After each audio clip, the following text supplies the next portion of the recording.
तन में समाई, काहे को दुनिया बना। ପୁରା ରସ ଉଛୁ ଇଏ କଥାରେ ନାଇଁ ଇଏ କଦଳୀ ଗଛରେ କଦଳୀ କଦଳୀ ଉପରେ ଚୋପା ଏ ବୁଢା ଏ ବୟସରେ ହଉଛି ରସ ରସ ମଲା ହେଲାଣି 12ଟା ଛୁଆର ବୋପା। ये अच्छा सोंडवासी, अच्छा मत को हिसाब रे तमे बुढ़ा कहल 6 मास तले पर तुम कोले रे पुणी गोटे संतान देछि तथापि मते परीक्षा देउ कहछ। एई रे कुल्लू एई अकलू ଏଠି କଣ କରୁଛୁ? ଦ୍ୱିତୀୟ ବିଭାଗ ଆଚ୍ଛା ଦେଖୁଛୁ ବୋତଲ ପଚାରୁଛୁ କି ତଳେ ଦେଖୁ ତ ଦାନ୍ତ ବସୁଛି କଣ କରୁଛି କିରେ? ଦାନ୍ତ ବସୁଛି ତୋ ପାଟି ଆଡୁ ଗାଈଟା ଲଗେଇଛୁ ଆରେ ଶଳା କଣ ତୋର କଥାବାର୍ତ୍ତା ଠିକ ନାହିଁ।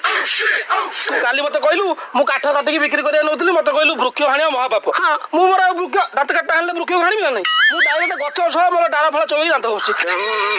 ଶଳା ଓଲା ତତେ ମୁଁ କଣ କହିବି? ଆରେ ତୁ ସବୁ ଯାକ ଗଛ କାଟିକି ବାହାରେ ବିକ୍ରି କରୁଥିଲୁ ବୋଲି ତତେ ମନା କଲି ଗଛ କାଟିଲେ ପାପ ହବ। ଆଉ କଣ ଏଇଟା କାଟିଲେ ପାପ ବୋଲି କହିଲି? ଦାନ୍ତ କାଟିଲେ ପାପ ନାହିଁ ନା ଅଣ୍ଡା ମୁଁ କାଠ ବଦଳରେ ଦାନ୍ତ କାଟି ବିକ୍ରି କରିବି କି? ଏଇଟାକୁ ବିକିଲେ ସମୁଦାୟ ଟଙ୍କା 15ଟା ହବ କି ନାହିଁ? ଆକୁ ବିକିଲେ କି ଲାଭ ହବ? ଯଦି ପଇସା ଇନକମ୍ କରିବା ପାଇଁ ଚାହୁଁଛୁ ତାହେଲେ ମୋ କଥା ଶୁଣ, ଗୋଟେ କାମ କରିବା ଆମେ ଯାହେଲେ ଗୋଟେ ଗାଈ ବେପାର କରିବା। ଗାଈ ବେପାର? ଆଉ ଗାଈ କେତେ ଟଙ୍କା ପଡିବ? ଗାଈଟା କିଣିଲେ 3000 ଟଙ୍କା ପଡିବ ବୋଧେ ବୁଝିଲୁ। ଆମର ଗାଈଟା ତୁ କିଣିଦେ ପଳାଟା ଅଧିକା ପଇସା ପଡିବ, ଟଙ୍କା 10,000 ଖଣ୍ଡେ ପଡିବ ପଳାଟା। ତୁ ତ କ୍ଷୀର ପାଉ ମୁଁ ପଳାଟା କିଣି ଦଉଛି ତୁ ଗାଈଟା କିଣିଦେବୁ।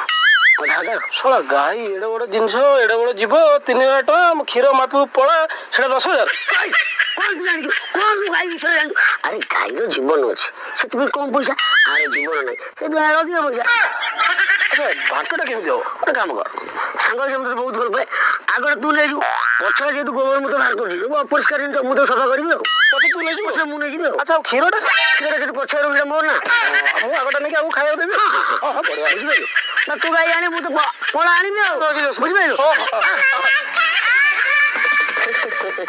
ଯାରେ ଅଗଣ୍ଡ ବୋଲା ଯା ତୋରି ପଇସା ଯଦି ତତେ ଦିଅ ନ ଦେଖେଇଛି ତାହେଲେ ମୋ ନାଁ ବି ଅଣ୍ଡା ନୁହଁ।